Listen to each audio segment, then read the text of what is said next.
Hello everyone, today I am going to teach you the first chapter from your English book, and the name of the chapter is Report Card of the Report Card of Mahatma Gandhi. So let us get to the introduction of the chapter. Why have you fared so badly in exam? These marks are just not good.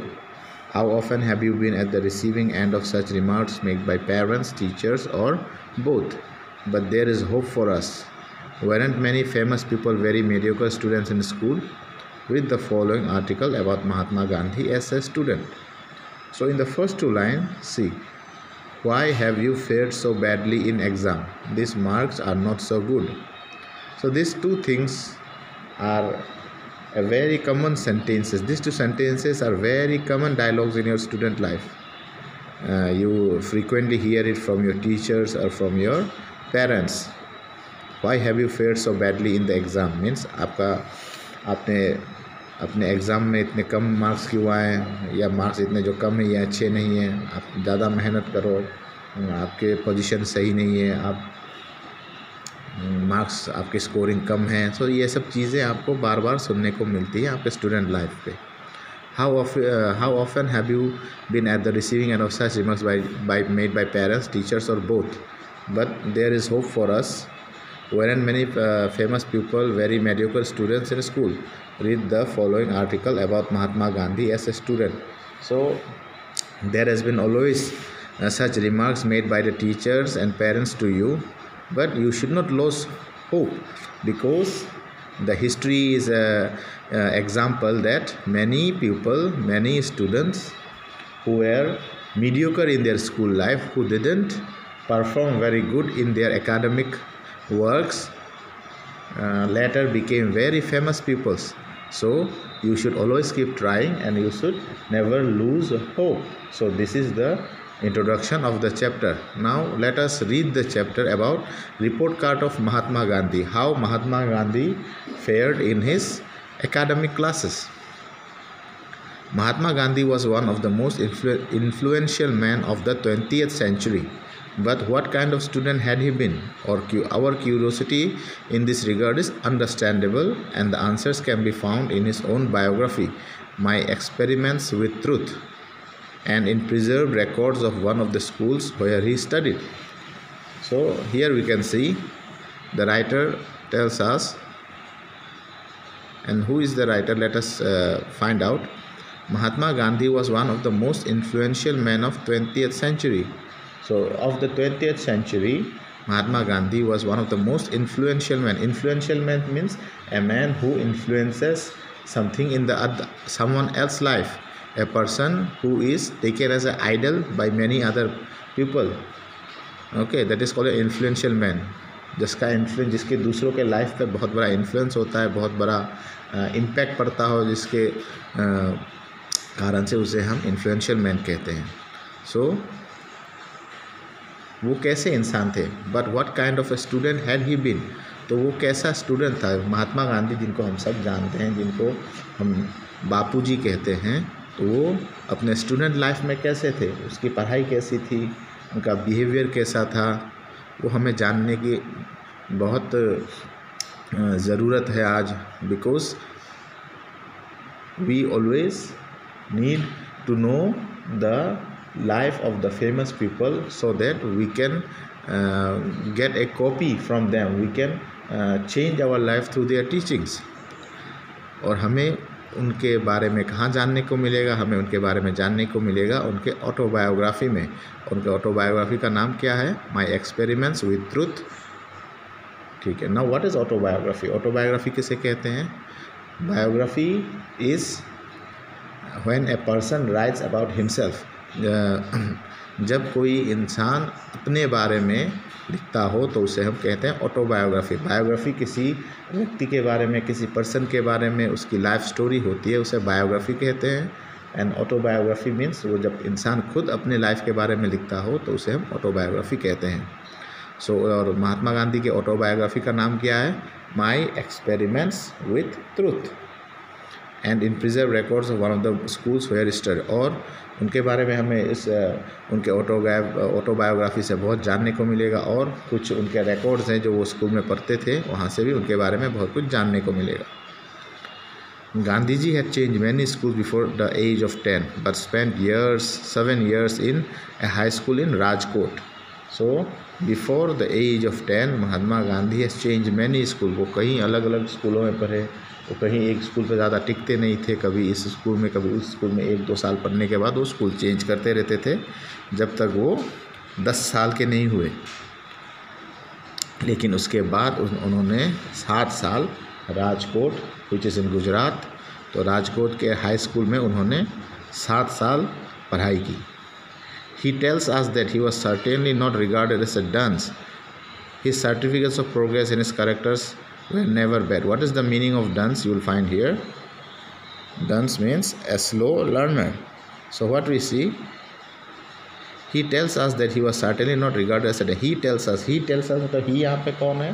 ही यहाँ पे महात्मा गांधी है, और उसने अपने autobiography में लिखा था कि वो डांस रिकॉर्ड नहीं करते, रिकॉर्डेड नहीं किया जाता था, उनको रिगार्ड नहीं किया जाता dance. Dance means a slow learner, जो ऐसा बच्चा जो बहुत धीमा होता है, उसके सीखने का कैपेसिटी, उसके लर्न करने का कैपेसिटी, जब वो स्लो होता है उसे हम डांस कहते हैं. इट इज़ नॉट DANC, नाचना नहीं है, not DANC, it is DUNC. उसे हम डूंस भी कह सकते हैं एंड डांस भी कह सकते हैं. जनरली उसका करेक्ट प्रोनाउंसिएशन डांस होगा. ठीक है. So he tells us that he was certainly not regarded as a dunce. तो ये कह रहे थे कि उसे लोग डंस तो नहीं कहते थे, मतलब इसका ये आता है कि वो इतने फास्ट और स्पीड लर्नर तो नहीं थे, फिर भी वो इतने स्लो लर्नर भी नहीं थे, उन्हें एवरेज स्टूडेंट्स में गिना जाता था. He was a mediocre student. His certificates of progress and character were never bad. He even won prizes at the end of the second standard and get scholarship in classes 4 and 5. So his certificates of progress and character were never bad. जो school certificate मिलता था उनको, उनके जो marksheets होते थे school certificate, उनमें उनका कभी बहुत वेरी बैड वाला या बहुत बुरा वाला कभी रिकॉर्ड नहीं था. He was always a better student. वो हमेशा अच्छे रिजल्ट्स आते थे उनके, वो इतने रिजल्ट्स उनके कभी इतने ख़राब नहीं आए थे. But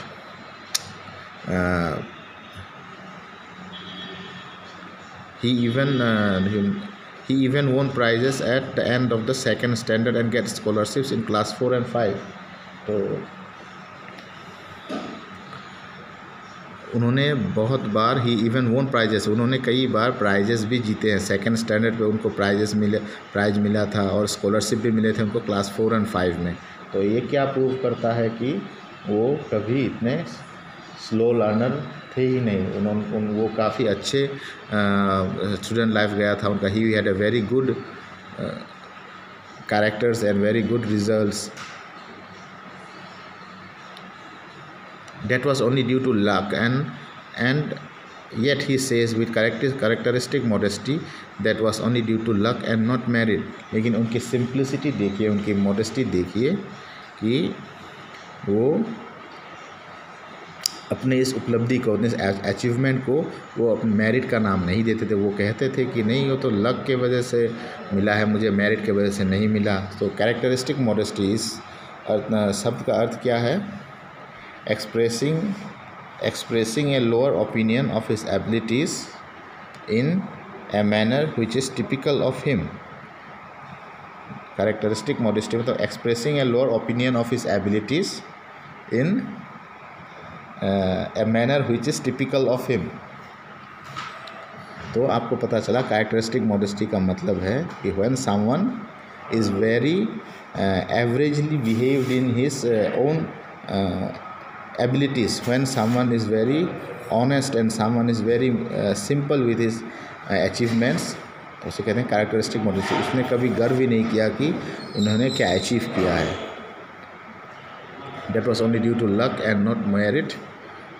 In the later years, however, his attendance became lax, a mere 110 days out of 238 in standard 3. But slowly what happened? In later years, year after year, when he was progressing into higher classes, when he was promoted into higher classes, his attendance became lax. Lax means attendance was very poor. Lax here it is written careless and slack, मतलब कम हो जाना, धीरे धीरे decrease हो जाना, ठीक है, बुराई की तरफ चले जाना, उसे कहते हैं लैक्स. सो however his attendance became lakhs, A मियर 110 days out of 213. सो वो जब थर्ड स्टैंडर्ड में थे तो उनका अटेंडेंस हुआ सिर्फ 110 days आउट ऑफ 238 days. से 238 दिन क्लासेस हुए, उनमें से उनका अटेंडेंस सिर्फ 110 दिन का था. His marks in the annual examinations normally average between 45% and 55%. He was even made to repeat a year due to poor attendance. He had to attend to his sick father and his newly wedded wife. So it is obvious कि जब attendance कम हो जाएंगे, जब आप classes attend नहीं करेंगे तो आपके marks कम हो जाएंगे. So his marks in the annual exams, तो एनुअल एग्ज़ाम्स में क्या हुआ, उनके मार्क्स जो है नॉर्मली वो डिक्रीज़ होने लगे, ठीक है. Average between 45% and 55%. तो सेकंड डिवीज़न मार्क में वो सेकंड डिवीज़न के परसेंटेज में वो इन बिटवीन फंसे रहे, जैसे 45 और 55 के अंदर.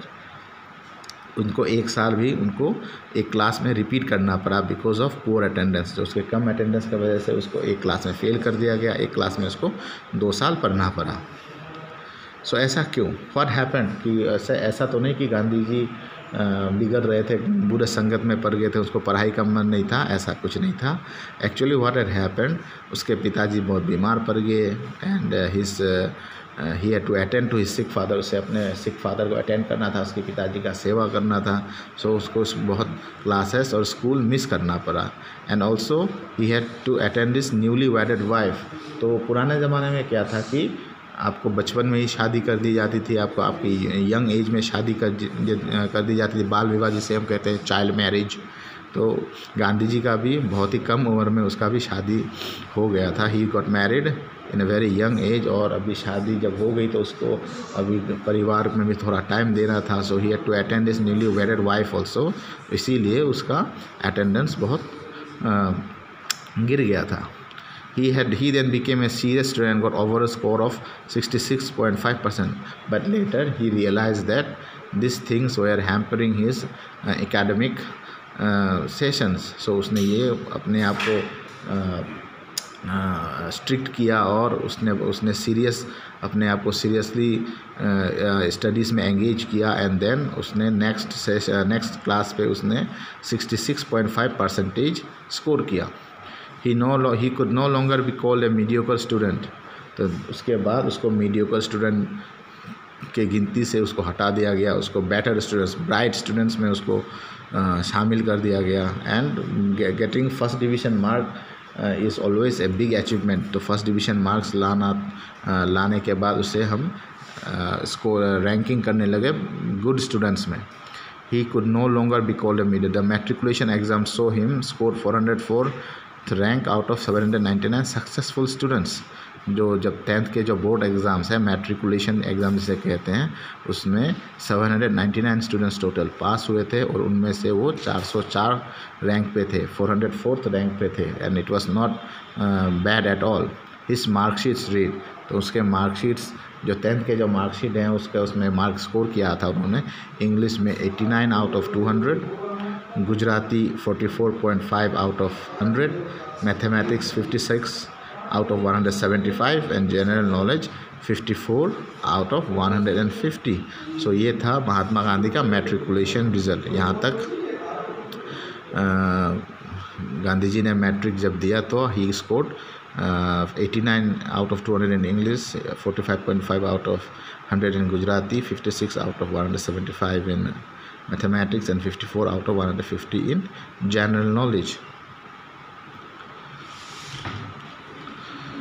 So students, that's all for today's class. In today's class I am going to teach you only the first page of this chapter, the report card of Mahatma Gandhi.